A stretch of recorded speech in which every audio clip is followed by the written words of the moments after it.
All right. Now we are officially live, even though I've been recording the audio here for a hot second. But hello, JAFAX.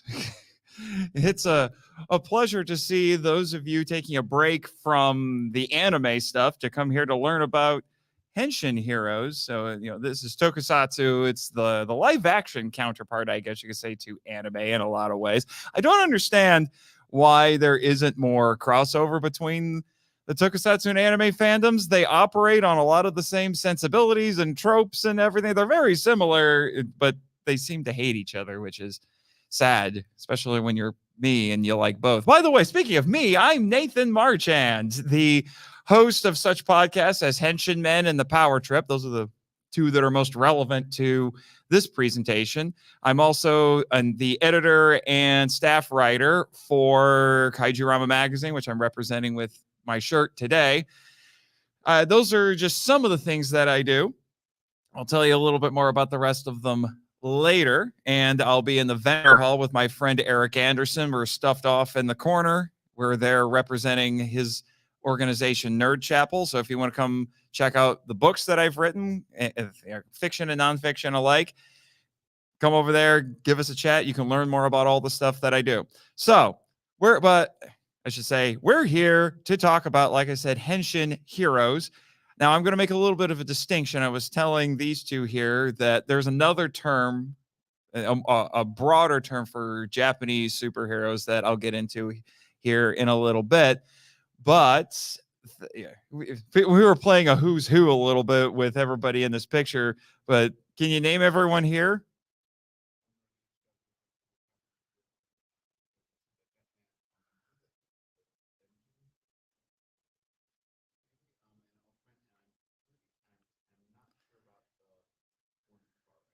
Who did you say it was earlier? Wow, you're an overachiever. I think you got them all.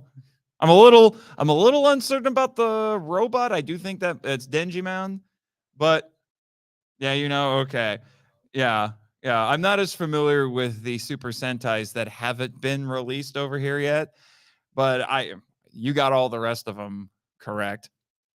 So like I said, someone's either a big nerd or an overachiever, and I respect you for both.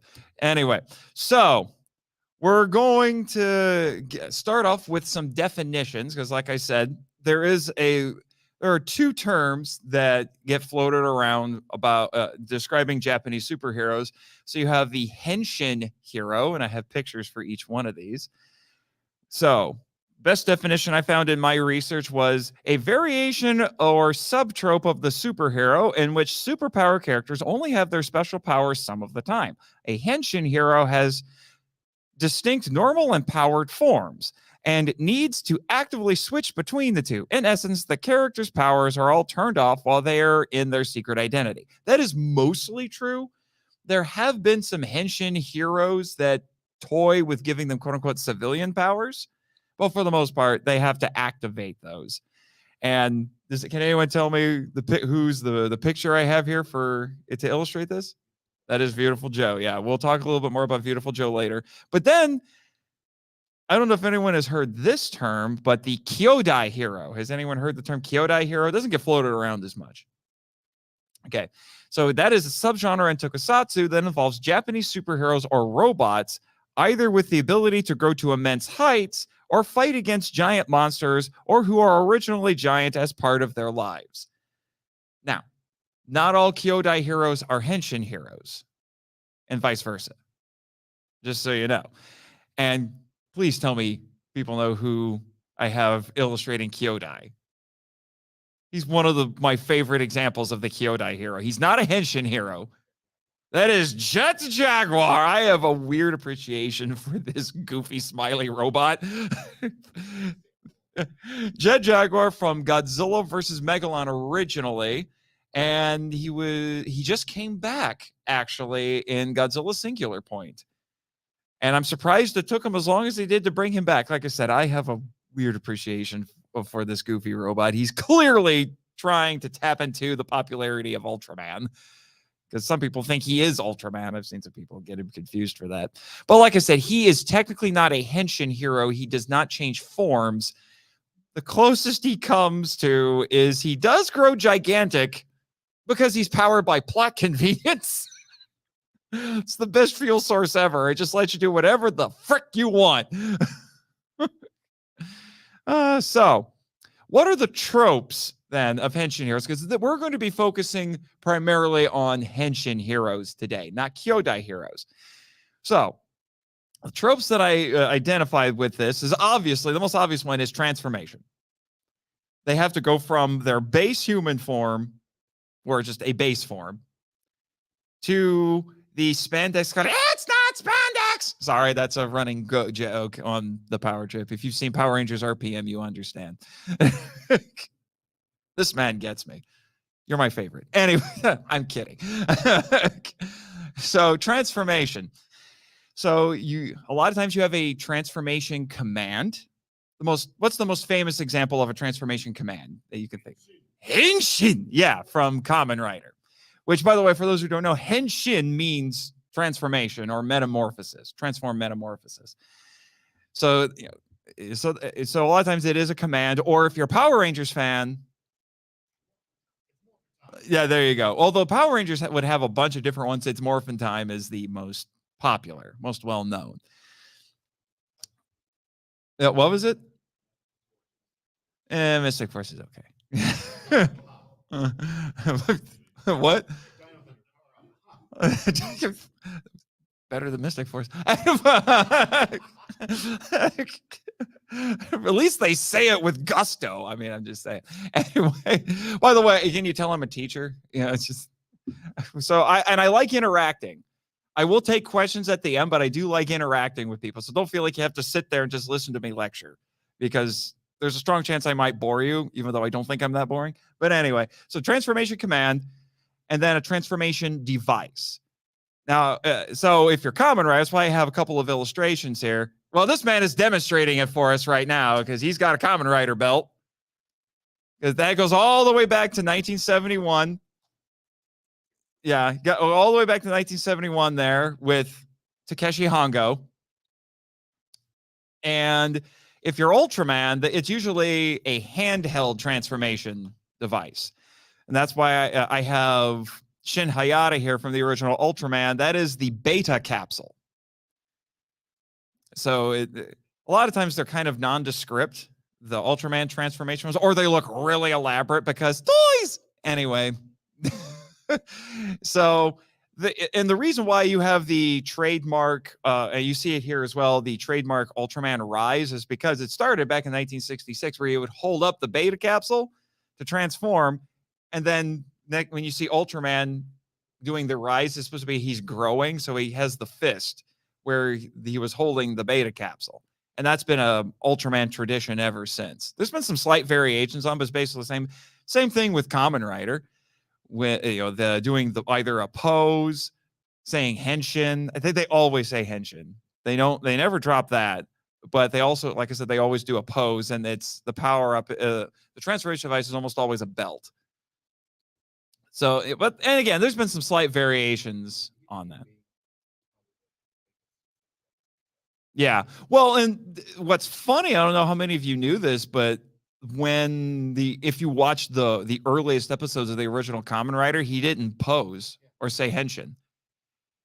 He was very dependent on the wind. Like, he would have to ride the motorcycle, and the belt had a little turbine in it, and it would catch the wind from when he was riding the motorcycle, and then that would let him transform. It was later, because the original actor, Fujioka, he got hurt because he actually would wear the costume and do the fight scenes, which is why Toei and most of these Japanese studios stopped letting them, the face actors actually wear the costumes, because they didn't want him to get hurt. So he had to leave to go recover, and then they had to bring in the second writer, Hayato. Well, the problem with the actor for Hayato, was he didn't have a motorcycle license, and they needed to get back into making the episodes quickly. So they came up with the command and pose idea just because they needed something. So they did it out of necessity, and now ever since then, it's been a Kamen Rider tradition. Well, that also inspired like having multiple writers and things like it. That one accident led to a lot of things. It's crazy how good a lemonade they made out of that lemon. So then you also have a transformation sequence, and some are more elaborate than others. Ultraman generally is fairly quick. Kamen Rider a lot of times gets a little more elaborate. If you're Power Rangers, you take 4 freaking ever. Super Sentai is the same way too. Super Sentai is probably the most notorious for its ridiculous overlong transformation sequences, to the point where we all start joking about how why don't the monsters just interrupt that and just kill them? Either that, I'm just picturing it's like, you done? You done? Are you finished? Oh, you still posing? Okay. Oh, now you're done. Again, watch RPM. They point that out and use it. They acknowledge it, and then one of the Rangers like, I can use this, and then he morphs with a bunch of bad guys behind him and takes them out with the explosion. I love RPM. And boom, yeah, it's great. And then another tradition that was much more of a 90s thing, near as I can tell, well, a late 80s probably, because Kamen Rider Black RX started getting into it, from what I can tell. I haven't seen all of it yet, but looks like, I think that's what it is. But certainly by the 90s, it was the thing, which was power-ups. So just because you morph once doesn't mean, oh, you can't just morph again and get something even better. Looking at you, Battleizer mode. That was an American invention, though. Most of those aren't in Super Sentai, but then Super Sentai came up with its own power-up modes because toys! Anyway.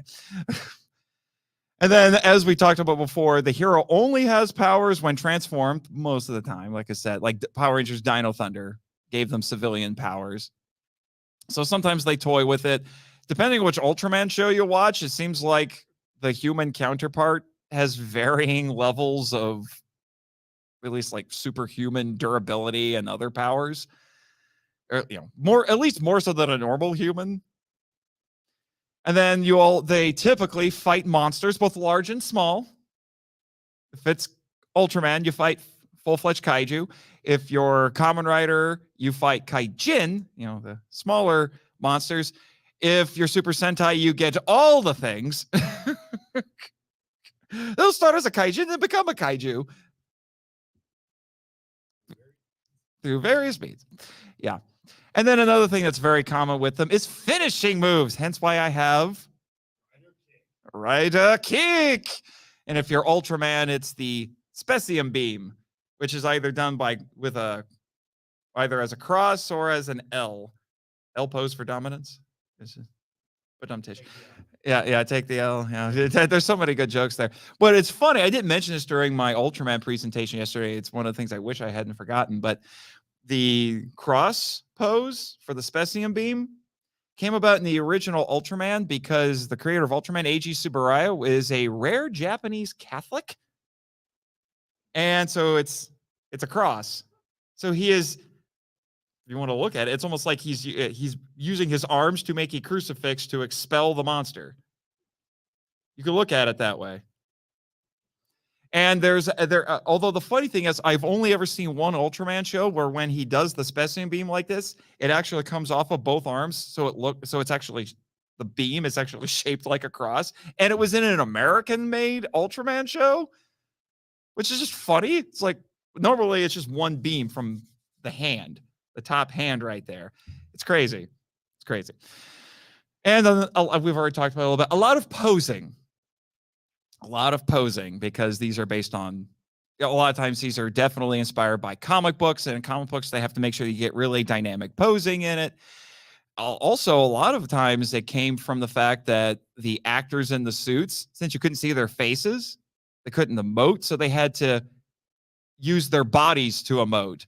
And then I think it just became a bit of a tradition. Super Sentai does this all the freaking time, like all the crazy, they're always moving and gesturing and posing and everything, because that was the only way those actors could emote.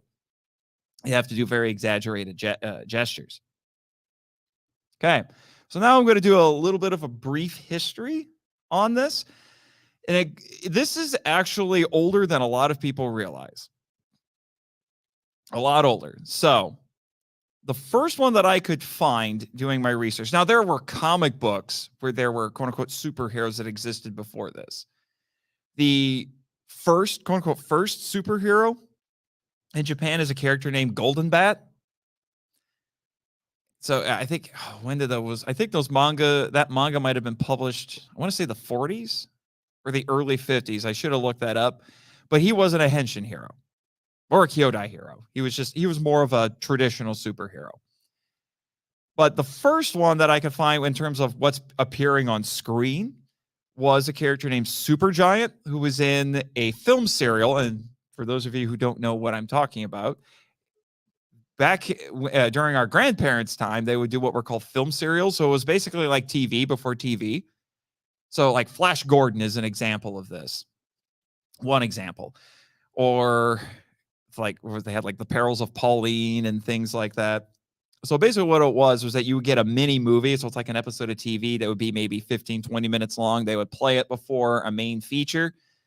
And then it would end on a cliffhanger and you had to come back to the theater the next week to see the next part. And these would often go on for a really long time. They'd be like 10 parts long. A lot of early DC superheroes and Marvel superheroes actually had film serials. There's a couple of for Batman. There's one for Superman. Some Marvel heroes had some back in the 40s when that was popular. So from 57 to 59, Supergiant, which is the guy in the black and white picture here, that he had a film serial. So he was the first on screen, like on the movie screen, Japanese superhero. It was produced by Shin Toho, a studio that no longer exists. Not to be confused with the studio that made Godzilla films. The first one I could find that was on TV, which is the picture under him, under Supergiant, is Moonlight Mask. 1958, first TV superhero, and maybe the first Henshin hero. It's a little dubious. Basically, you would see the secret identity in one scene. He would disappear, and then suddenly Moonlight Mask was there. And apparently, I haven't seen the show, but apparently the whole premise is this mystery as to, who is actually Moonlight Mask? Is it this guy who keeps disappearing at the right times or something like that? So, calling him a Henshin hero is a little bit dubious. However, he rode a motorcycle. So he's definitely a forerunner to Kamen Rider. For sure. And which makes sense because it was produced by Toei, who also made Kamen Rider. And everything else. Because Toei does everything. Like all of your favorite animes, Toei made them. They are swimming in money just because of Sailor Moon and Dragon Ball Z at this point. All right. What? Probably. So they're swimming in money from that too. But, and then another major one, early one, is Ultraman. I did a presentation yesterday on Ultraman. It's been recorded, so you should be able to. We had some technical difficulties as YouTube hated me for showing a trailer for the new Ultraman show. So you'll be able to see most of it. I did record it for for my podcast. And basically, to put it succinctly, Ultraman is the Superman of Japan, created by Eiji Tsuburaya, who was a special effects director, worked at Toho, did a lot of special effects work for Godzilla films in the 50s and 60s. The man is a huge deal. To accomplish what he did in Japan and America, you would have had to have created Superman and King Kong. Yeah. But then we get to the 70s and we have the Henshin boom. This is when Henshin heroes were everywhere. Everywhere, especially on TV. And that was largely because, not Ultraman, it was because of Kamen Rider. Kamen Rider changed everything. Everything. And if you're familiar with Saban's Masked Rider, I'm sorry. Kamen Rider, for those who don't know, is the source material for Masked Rider, Saban's Masked Rider, because Kamen means mask or masked.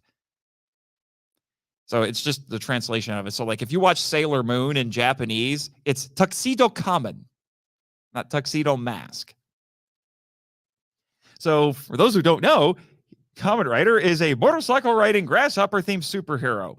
And I like to call him Toei's favorite son because they will shell out Super Sentai like crazy, but you got to earn Kamen Rider. They are very protective of Kamen Rider. And he was created by Shotaro Shinomori, who was a manga artist and created a whole slew of things that are in anime and tokusatsu. He, from the anime side of things, he's the creator of Cyborg 009. Yeah. And Devilman is Go Nagai, excuse me. Mazinger Z. Yeah.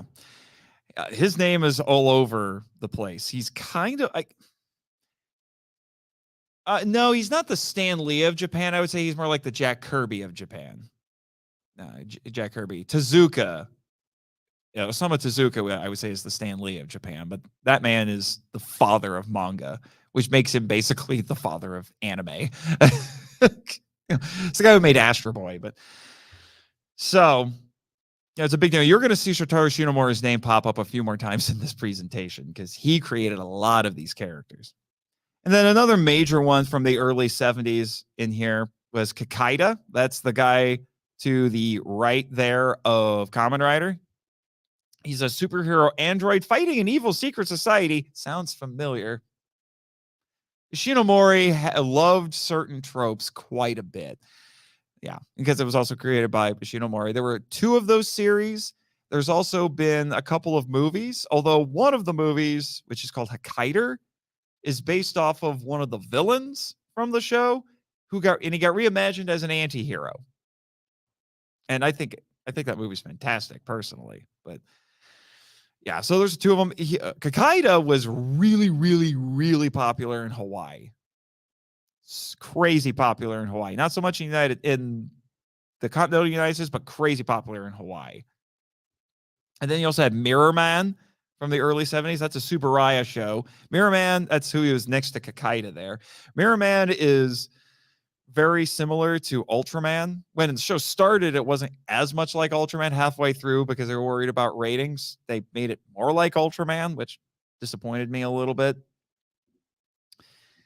And he's from a mirror dimension. That's why he's Mirror Man. He can actually travel through anything reflective because it's like a portal network, basically. So he can just jump through it to all these different places. It's one of his crazy powers. And then obviously I'd be remiss if I didn't talk about Super Sentai, which actually started in 1975. And what you have there at the bottom, that is the Go Rangers. They are the first Super Sentai team. They've never been in Power Rangers. Because the first Power Ranger season, the first Super Sentai season that got made in the Power Rangers was, their name is Zyuranger. Yeah. Caffeine hasn't kicked in yet. Sorry. It's Zyuranger. I was trying to come up with the full title, but like, no, I just need the last part. Zyuranger, which was from 1992. So that was well into it. But the thing about the Go Rangers anyway, and just the whole Super Sentai franchise is that it took them a couple of seasons before they were true Henshin heroes. Because the Go Rangers, the manga for the Go Ranger is out. You can walk into a bookstore and read it now. It's about 400 pages, but it's the whole thing. They wear power suits. So they actually have to put the suits on. They didn't get a transformation device and actually transform until a couple seasons in. What is it? I can't remember. It was the third one. I can't remember what the name of the third. What I think it was Battle. Yeah, it might have been Battle Fever J. Yeah, I think it was Battle Fever J where they actually had transformation devices. Yeah. Also created by Shotaro Shinomori. Again, you're going to see his name a lot. And there's been a Super Sentai season almost every year since 1975. I think they only took 1 year off, which blows my mind because all of these other big franchises took long hiatuses at some point in their history. But not Super Sentai. Not sure Toei appreciates Super Sentai as much as their other stuff. They just shell it out like it's product. And obviously, it's the source material for Power Rangers. And then there were a bunch of other ones, though, some of which you can find legally in the United States, some of which you can't. But you had characters like Anazu Man, Spectre Man. I have a friend who loves Spectre Man. And Iron King. Iron King is the guy in the corner there. That one is interesting because in that show, it's the sidekick, technically, who becomes the Henshin hero. And he keeps it secret from the main character, who's a cowboy with a whip. He's a secret agent. He's a Japanese secret agent cowboy. It's a wild show. Not nearly as polished as, say, like Ultraman, but it's a wild show. It's only 26 episodes, too, so you can breeze through it pretty quick. And then you have what I like to call the Dark Age in Henshin Heroes from about 1981 to 1995. And two things contributed to that. One, the popularity of anime. Just people were much preferring anime over tokusatsu at this point. So make of that what you will. I love both, but I'm a little upset. I'm a little upset. There was also an oil crisis in 1981, which drained a lot of money out of, well, everything, especially film studios. So they were scaling back pretty hard. A lot of popular franchises in both movies and television were on hiatus at some point. If they didn't go into hiatus in the 70s, they definitely did by the 80s. And that's why Kamen Rider at this point was on hiatus. Ultraman was on hiatus. They both went on hiatus around the same time, 1981. Super Sentai kept going, which is a little astonishing. But at the same time, Toei started another Henshin hero franchise at this point, Metal Heroes, which, yeah, several of them became VR Troopers. But that started in 1982 with Space Sheriff Gavin, which has been released on Blu-ray by Discotech. So I highly recommend it. That and Just Beyond, which is on a standard edition Blu-ray, so you can watch all 50 episodes on one disc. So if you want to be crazy, you can actually hit play all and let the whole thing go. That's like 40 some episodes, so have fun with that. So, like I said, again, make of that what you will. Sentai kept going, and they did start one new franchise, although it didn't get quite as big as the other ones, because that Metal Heroes basically stopped by about the late 90s. They've occasionally made some periodic appearances since then, but they basically were done with that by the end of the 90s. And that's why, like, all these pictures are just from this period. Obviously, Power Rangers started in 1993, so that was a big boost for sure. But then you get to the Heisei era, and I talked about this before. When you hear people talk about Showa, Heisei, Reiwa, it's the Japanese calendar system, which they base on the reigns of the emperor. So in the Roman calendar, we would say, oh, that was 1989. But in the Japanese calendar, that would be Heisei 1, because that was the first year of Emperor Heisei. So that started in 1989, but the actual Heisei period for a lot of tokusatsu would be, I would say, 95 to 2019. And the big thing that happened at that point was you had Ultraman Tiga show up in 1996, which was a huge grand return for Ultraman. And the big return for Kamen Rider was Kuga in 2000. Before that, you did have Kamen Rider Black and Black RX in the late 80s, which was very popular. But then there was another big economic downturn in the early 90s that killed that momentum. So other than a few movies, Kamen Rider went away for 10 years. Do you have something? Yeah, there's a couple. It was J, Zio, and Shin Kamen Rider Prologue. Not Shin Kamen Rider. Shin Kamen Rider Prologue. They had to tweak the title to avoid confusion. Yeah. So for Rider, they divide this portion up into this time frame into two eras, which is Heisei, which I think is about 2000 to 2009, and Neo Heisei, which is 2009 to 2019. And then after 2019, it's Reiwa. So we're currently in the Reiwa era. And if you're Ultraman, it's technically wrong. I thought it was 95 because I thought Tiga came out in 95 was 96. So it should be 96 to 2013. And then 2013 to present has been called New Generation Heroes. Weird to think that that's 10 years old now. It's crazy. But there's a lot of examples I have in there. I have Space Sheriff Gavin and Tiga, the original Power Rangers, Kamen Rider Black, that's Shinkenger, which became Power Rangers Samurai, Ultraman Zero, which is right next to Kamen Rider 01. I did not do that on purpose. I swear I didn't do that on purpose. It just happened. Ultraman Z, and I have Kamen Rider W or Double, whichever pronunciation you prefer. So we've hinted at it already. There are four, near as I can tell, four major franchises in Henshin Heroes. You have Ultraman, which is about beings of light, usually aliens, who bond with a human or take human form and transform into a monster fighting giant, and they are usually helped by a human anti-monster team. Again, I did a whole presentation on that yesterday. Kamen Rider or Masked Rider, usually they're goofy about it now. It's usually a motorcycle riding cyborg created by an evil secret society who then turns on that secret society.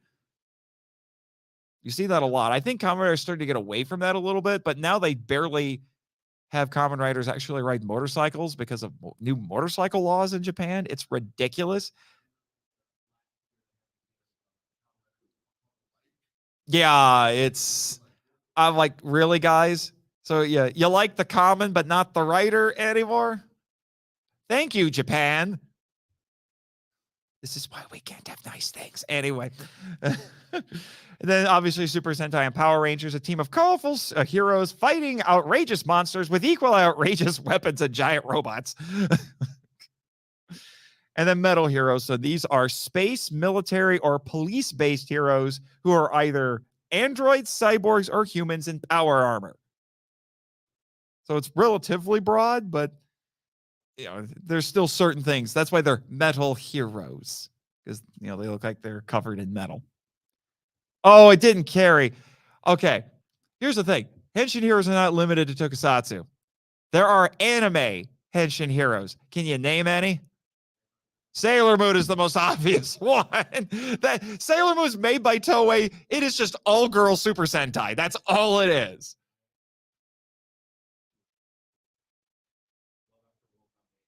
Yes. I still need to see that one. That's actually basically a big parody of both Rider and Sentai. Yeah. Although Car Ranger was a parody itself. That's kind of nutty. Any others? There's another one that's really big right now.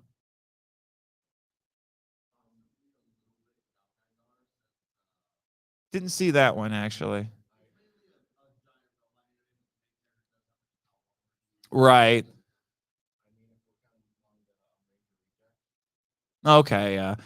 No, does nobody watch Pretty Cure? I know that's a big one. So yeah, I was hoping, I tried to make a slide where this would be blank and that, because I can't make them fly onto the screen on StreamYard. But yeah, Sailor Moon, like I said, it's all girl Super Sentai, and there is a live action version. Toei made a live action Sailor Moon in the early 2000s. I've seen clips of it. It should have stayed anime because they tried replicating everything perfectly. It's weird. It is weird seeing those costumes in live action because they look like glorified cosplayers. They really do. It's just they look like they really do look like glorified cosplayers. Although I give them credit. One thing that's kind of interesting, because you can get away with this in anime, but it's harder to get away with it in live action. The funny thing is the girls have normal, like, black or brown hair, because most Japanese, basically all Japanese people are have dark hair like that. But when they transform, then they get their hair change color too. So I guess it's like Dragon Ball. Their hair turns blonde and they get more powerful. Ronin Warriors?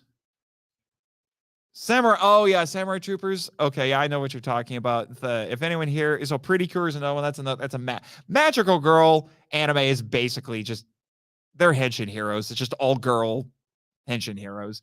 So Pretty Cure is an example of that. I had to put this on here for my friend Bex, who runs a podcast called Redeemed Otaku. It's one of her favorite. She loves Sailor Moon. That's one of her things. But one of her other favorite magical girl animes is called Princess Tutu, which is basically fairy tale and ballet themed, but it's only one character. And she doesn't defeat her enemies with violence. She defeats her enemies with dance and psychology. It's funny. She basically just dances with them and does a therapy session, and then that's how she wins. Yeah. Yeah. Cutie Honey is actually considered, Go Nagai. Cutie Honey is basically considered to be the first magical girl, but Cutie Honey came about in the 70s during the Henshin boom. It's just very fan servicey. Unless it's the 2004 movie from Hideaki Anno, which is actually tasteful. I don't know about Devilman, but and then obviously Saint Seiya. I know Saint Seiya is a big deal for a lot of people. Or Knights of the Zodiac is what another name it goes under. But here's one. Does anybody remember the Guyver? Not the same. It was an anime, and there were a pair of live-action movies made in the United States. Those are the two pictures I have. There was also a manga.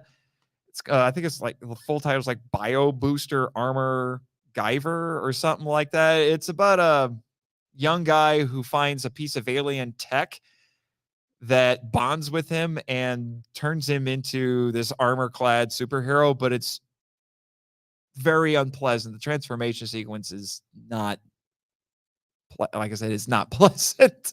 It's usually really painful. And it's, from what I can tell, I've only seen the movies. I've seen a little bit of the anime. There's 2 animes. Well, 2 series and an OVA. I watched a clip from the OVA and I'm like, how did you, what? Because let's just say there's a girl Guyver and things happen when she transforms. You thought Cutie Honey was a little much. Anyway, moving on. So those, like I said, those are some examples. By the way, I can't remember the actor's name, but that picture I have there is from Guyver 2 Dark Hero. So they recast the main character in that, and I can't remember his name, but that's the guy who voices Solid Snake from Metal Gear Solid. Yeah, David Hayter, that's who it is. I can't remember the name of the guy who was in the first one. The first American Guyver movie is noteworthy because Mark Hamill is in it. Not as the main character, though. He's a secret agent trying to figure out what's going on with all the weird stuff. And spoiler warning, he turns into a giant cockroach at the end. Anyway, I'll say that's why it was because I had the slides reversed. So anyway. So Henshin heroes are also in video games. Got a few examples here. Beautiful Joe. We saw Beautiful Joe earlier. I love Beautiful Joe. I adore those games. And actually, it was Beautiful Joe where I first heard the word Henshin. Because he does the same thing. Because Beautiful Joe is inspired by Kamen Rider. He looks like a Power Ranger, but he's actually inspired more by Kamen Rider. So Beautiful Joe, there's several games in that series, but they were made by Clover Studio and Capcom. And then, has anyone here played Dawn of the Monsters? If you haven't, you should. It is a love letter to everything that JAFAX stands for. It's got kaiju, it's got Henshin heroes, it's very anime inspired as well.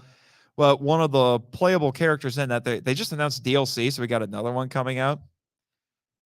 But all of them are very archetypal characters you would see in Tokusatsu. There's a couple of, there's a Godzilla looking kaiju. There's one that's a crab that reminds me a lot of Gamera.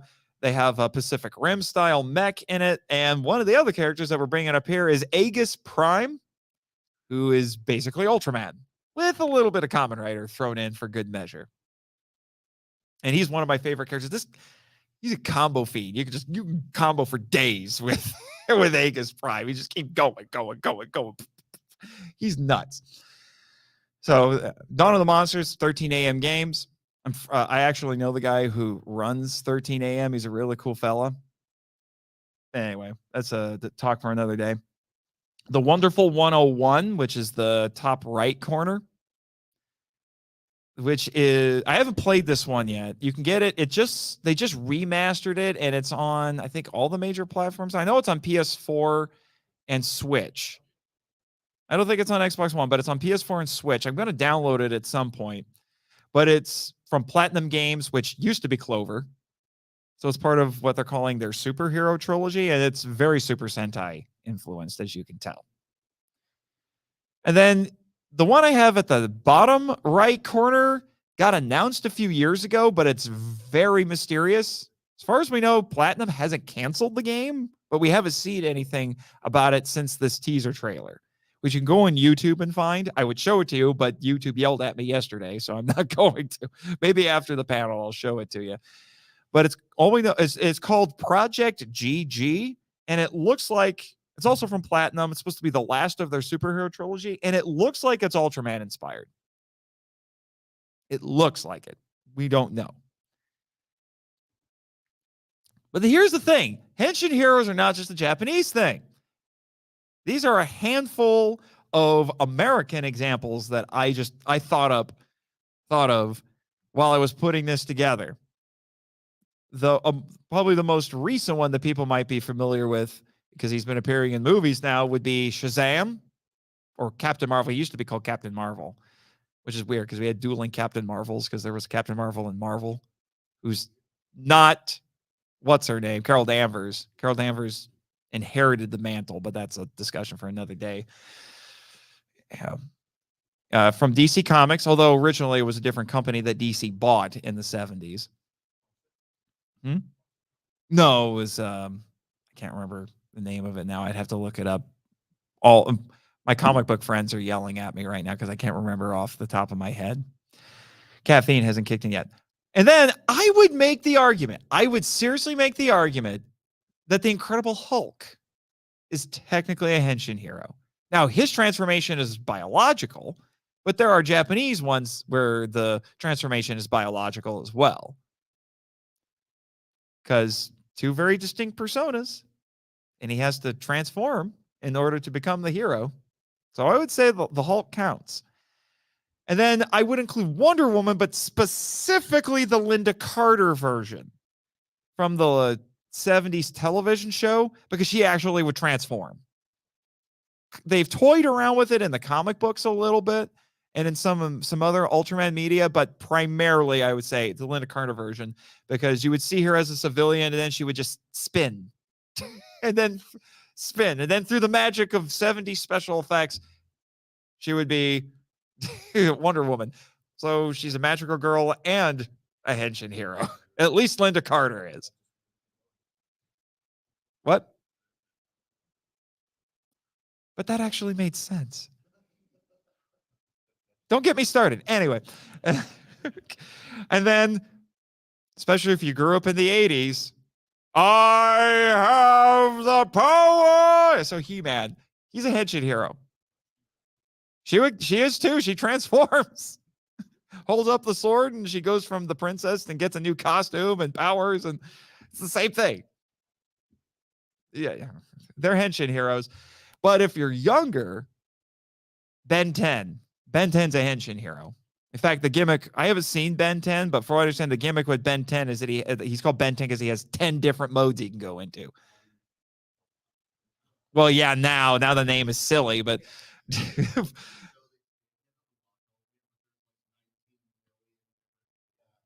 yeah, it gets a little bit goofy. He's a little OP, but yeah. And then I don't have him on here, but believe it or not, at one point Thor, I would say, was a Henshin hero. That was, yeah. But it would have been certainly in the 60s, because they haven't always done it. So back in the 60s, for a little while in the 2000s, because he had a human secret identity.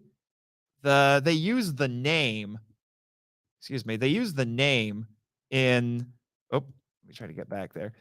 They used the name, I don't remember what it was. I used to remember the name. They used it in the first Thor movie from Marvel, but yeah, he was a doctor. So that was the brilliant part of it. Donald Blake, that's right, Donald Blake. It was Donald Blake.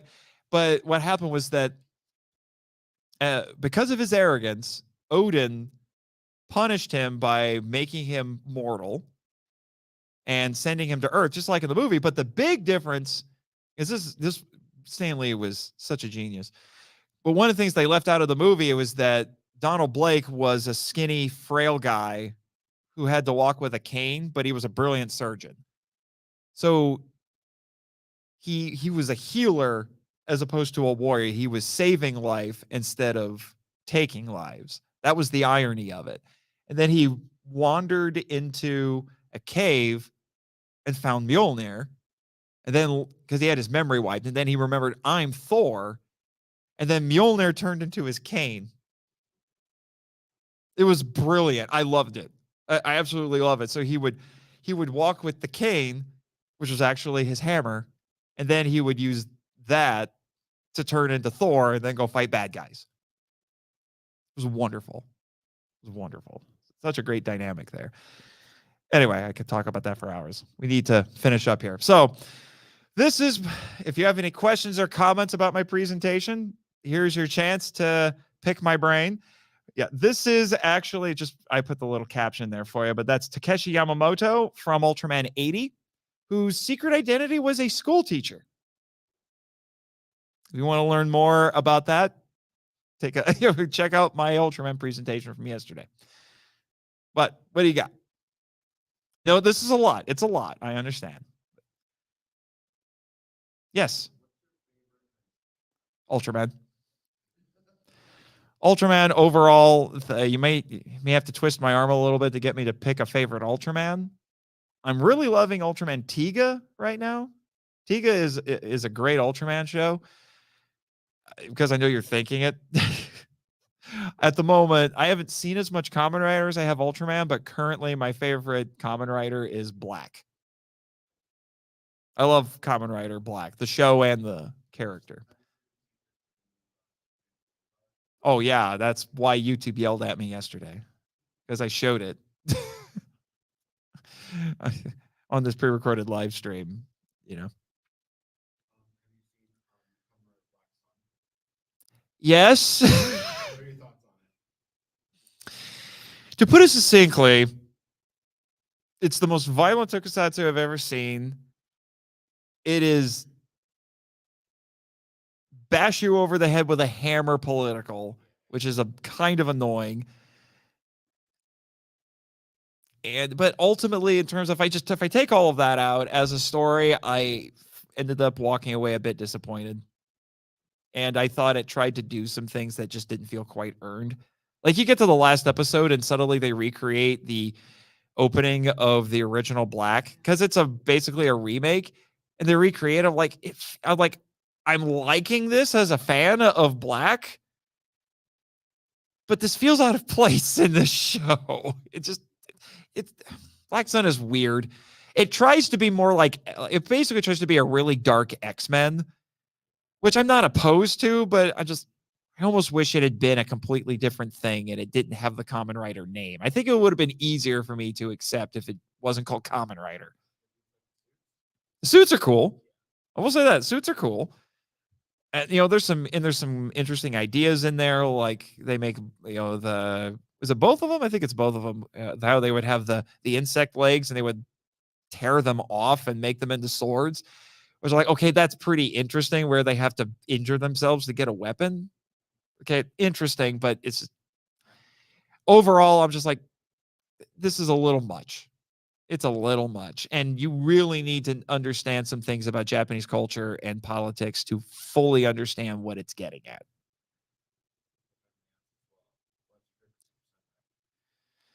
That I've seen so far, as I've only seen a handful at the moment. I'm currently, for one of my podcasts for the Power Trip, I'm watching Car Ranger, and I'm actually really liking Car Ranger, which is saying something because I did not like Turbo, which I get into fights with my co-host over that, but I keep telling us like, you forgive Turbo for two reasons: nostalgia and corsets. Yeah, I mean the theme song is good, but the show, good lord. Oh, good lord. But so out of the ones I've seen, probably Die Ranger. Die Ranger's incredible. O Ranger came close for a while, but then it got bipolar with its tone because of real life reasons. I've only seen clips. I'm not sure what to think of a Kiba Ranger.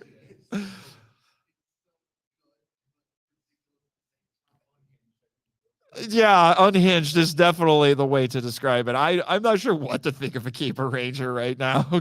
Keeper Ranger is operating on a whole other level.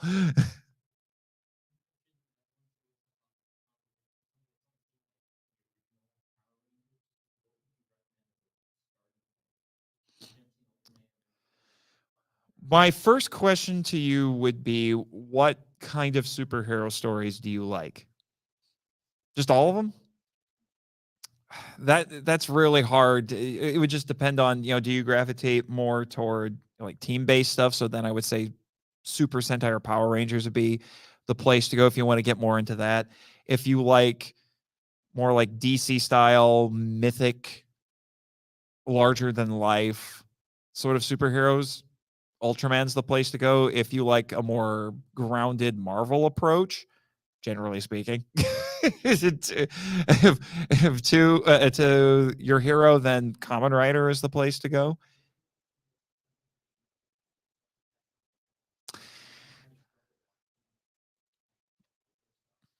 And I would, well, no, that's just in Black Sun. That's really just it's Black Sun. All the other Kamen Rider stuff I've seen doesn't get to that level. Yeah, Black Sun is an outlier in that regard.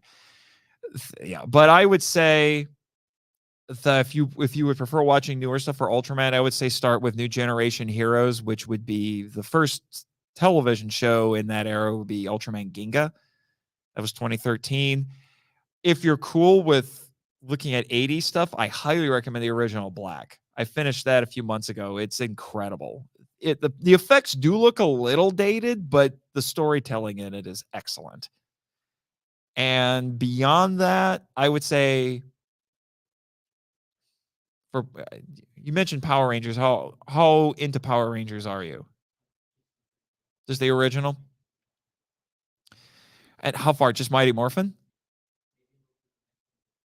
Zeo, yeah. I would definitely recommend finishing out at least the original Saban era, which is Mighty Morphin, Zeo, Turbo, In Space. I love In Space. Lost Galaxy is great too. Then you had Lightspeed Rescue and Time Force. Time Force is also top tier Power Rangers for me. So I would at least finish those. After that, it gets a little bit spottier for which ones I would definitely recommend. Dino Thunder is good. SPD is, again, top tier. RPM is top tier. RPM is from 2009. It subverts so much. And the thing that's amazing about RPM is that it's both really dark. Like, it is the darkest Power Ranger show I've ever seen, but it's also humorously self-aware, and it balances those tones masterfully. When I went into it, I was like, I know it's supposed to be both, like I said, funny and really dark. How are we going to do it? And it works. I don't know what voodoo they did to do it. And if you know about the Sentai they got that from, it's amazing that they got any of it to work, because the Sentai is incredibly silly. No, because RPM is great. It depends. It depends. One of the things that we've been doing on the Power Trip is we debate, quote unquote, who did it better. And in a couple of cases, because we just recorded on O Ranger, which became Zeo. And for me personally, I have been giving the edge to Super Sentai, but in some cases, it's really hard to pick, because like Mighty Morphin Season 2 versus Die Ranger, they're practically two different shows. So it's really hard to pick there. The same thing with Kaku Ranger, which became Mighty Morphin Season 3. They're practically two different shows. But like Zhu Ranger versus Mighty Morphin Season 1, you can have a debate there. Zhu Ranger is not entirely perfect. It just depends on kind of what you're looking for. I would recommend watching, if you've seen all three seasons of Mighty Morphin, I would definitely recommend watching Zhu Ranger, Die Ranger, and Kaku Ranger, just to see where it all came from. And all three of those shows are distinctly different. And Die Ranger right now is my favorite Sentai that I've seen. But like I said, they're really different from Power Rangers. I ended up giving a slight edge to O Ranger, but barely. If O Ranger had stuck with just those banger episodes, like the tone of those banger episodes early on, it would have been no contest. But it got, like I said, it gets bipolar after the first handful of episodes because of real life things. It's a big pie. This whole genre is a big pie to bite into. So it really just depends on what kind of hero stories you like and what era you would prefer. Now, I'm not going to sit here and tell you that the old stuff is terrible. It's not. There's some really good old stuff. Like if you want to consider Black, quote unquote, old because it's from the 80s, I think it's absolutely fantastic. And there's some stuff from the 70s that it's quaint, but it's still pretty good, I would say. If nothing else, you should at least watch some of it, because without that old stuff, we wouldn't have the new stuff. Like, they set the bar, they created the tropes. Think of it as homework if you want.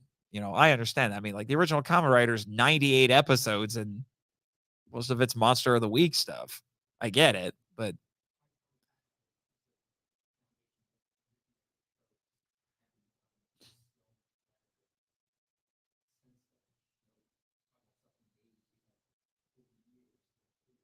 right, right.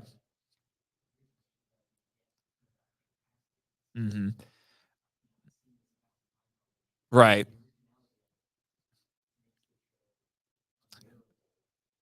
Quote unquote, yeah. I would say out of all of them, the classic Ultraman, in terms of production value, is better than most of what Toei did back in the 70s, really 70s and 80s, to be honest. Because so I would say give the original Ultraman and Ultra 7, which is from 1967, give those a watch. The production values are better. They'll still look a bit quaint, but they've aged better by comparison, because Toei and the creative team on the original Kamen Rider, they had half the budget. Yeah. Yeah. So if you like classic Doctor Who, then you should be able to enjoy classic Ultraman. I will warn you, the 60s stuff is pretty good. It's a little bit weird, but in a kind of a cool science fiction-y sort of way. Most 70s Ultraman is a drug-induced, I don't want to say nightmare because it's not bad, but it's drug-induced mania for sure. It's just different flavors of drug-induced mania. Do you want crack? Do you want marijuana? Do you want acid? There's an Ultraman 70s show for you. Yeah.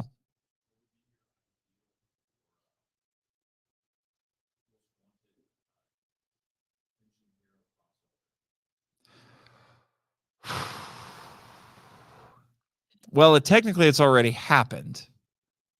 I just saw it this week, although I had to dig around on the internet to find it.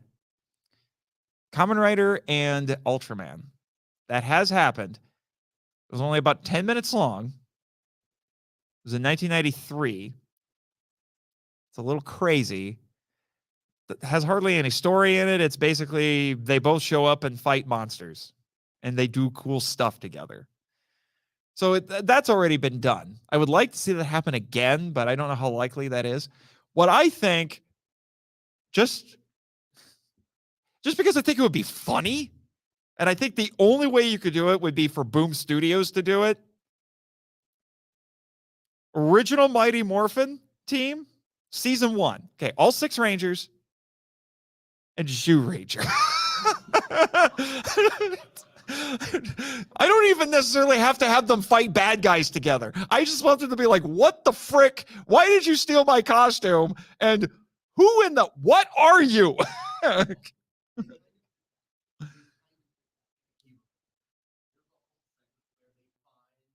The American range. Yes, I've seen that's one of the clips I've seen, but that's just a straight up parody. Like, I want them to actually meet each other, because I think it would be funny. I want Geki and Jason to butt heads, because there are these two kind of alpha male Red Rangers are like, and then they can be like, how the heck do you actually know how to use the weapons? We had to train for all of this. What the? You're just high schoolers. what the heck? And then like the craziest one's going to be boys who are like, how did you get into my costume? You're a girl.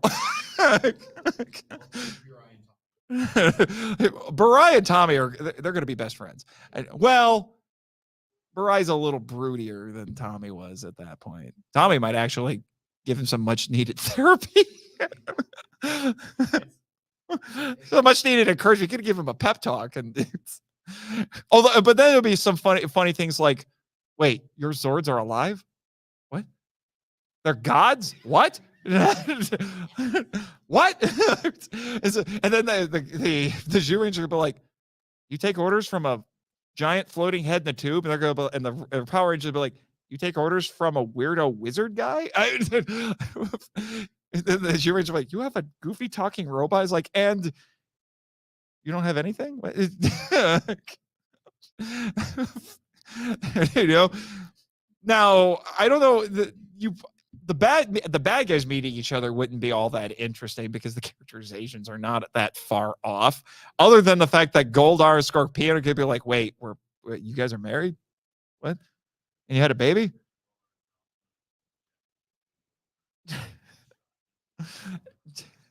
Yeah. So I think like taking any of the Ranger teams and having them quote unquote cross over with their Sentai counterparts would be amusing. The easiest one to do would be Zhu Ranger and Mighty Morphin season 1, I would say. Good, the Go Watchers are going to be so out of place because the RPM Rangers are going to be so hardened by the apocalypse. You know, that they're going to be like, why are you so happy? Stop it.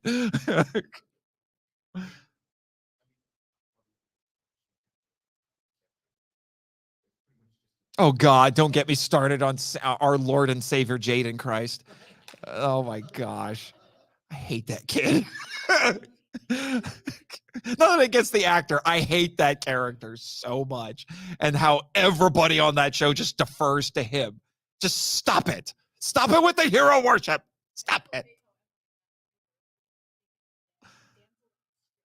She's also a ditz. You had a question?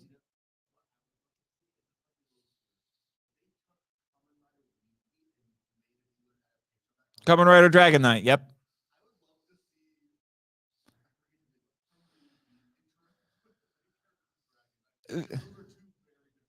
It would be that would be interesting. I think there's some other ones I think would be interesting. If you really want to get nuts, I'd love to see like an Endgame style thing where like Ultraman, Sentai, and Rider all cross over. Yeah, where it's but that's all Toei stuff because it's Rider, Sentai, and Metal Heroes. I mean, that would be the most ideal. Would just be nuts just to see that. It would also be kind of amusing because of how similar they are to do like a Super Sentai and Sailor Moon crossover. Because again, they're really similar in a lot of ways.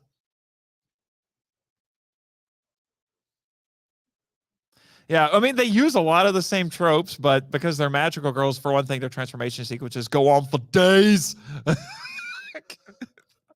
Good Lord. Like Super Sentai is like, are you guys, even Super Sentai is like, are you guys done? It's pretty and all, but are you done?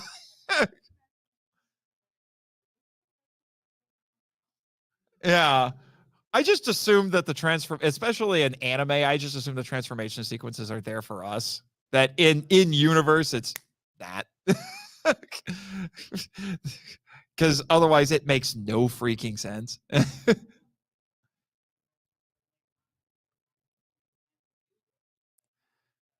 Well, we've seen Power Rangers do and Sentai, for that matter, do that too, where they just go like that. You know, like I said, it depends on the show because sometimes it's faster. Ultraman tends to be quicker. Although, if you watch the Ultraman anime, the new season, one of the characters basically gets a magical girl transformation. I took that clip and sent it to my friend Bex, who loves Sailor Moon. I was like, tell me this isn't straight out of Sailor Moon. And she said, yeah, it is. Season 1's pretty good. Season 2 is terrible. Season 3 is the best. There you go. That's pretty succinct. It was a chore to get through season 2. It was only 6 episodes. Season 3, I couldn't stop watching. Yeah. I'll take one more question and then we should probably start wrapping up because there's another panel here soon.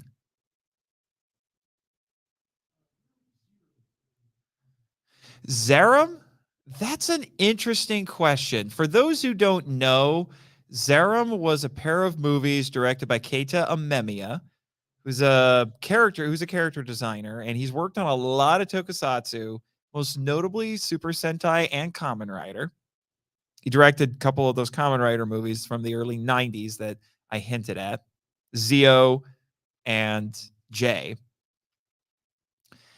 That one's a little hard for me to decide because for those who don't know, these movies are basically about, there's an anime spinoff of it too, actually. Iria, Zerum the Animation. It's what it's called. It's only 6 episodes. It's basically about a lady bounty hunter from space who comes to Earth looking for an incredibly powerful, freaky criminal, I guess is be the way to put it. Yeah, but it also has a little face on it that pops out on a tentacle. It's wild. That's just some of what Zerum is the title character. He's the bad guy.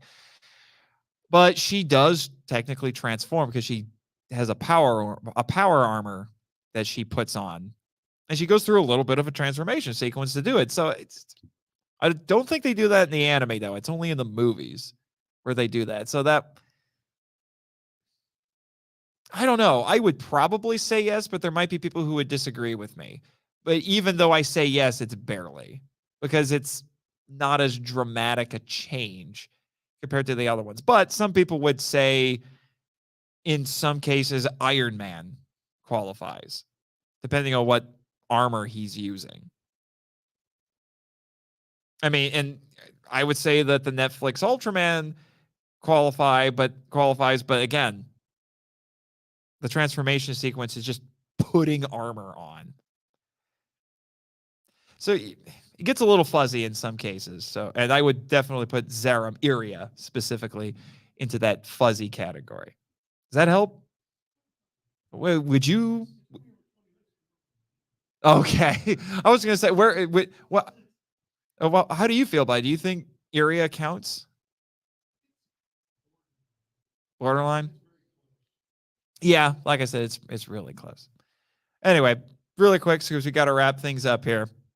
So these are all the things relevant to this subject that I'm involved with. So my main podcast there in the center is the Monster Island Film Vault, which is 3 parts: film discussion, analysis. I do a lot of research on the history and culture of it all, and 1 part audio drama. As weird as that sounds, listen to it; it'll make sense. And then besides that, I mentioned Henshin Men, which is an episode by episode generally discussion of Henshin Hero Television. It's been mostly focused on Kamen Rider. Co-hosted that with Drew Dodgen, who was my second co-host, and before that was Travis Alexander. And then the Power Trip, which is I co-host with Michael Hamilton, and that's been Power Ranger and Super Sentai focused. And then Kaiju Weekly, it reincarnated itself as a live stream, and it has a rotating roster of panelists who go on there. Happens every Sunday night if you want to watch it live.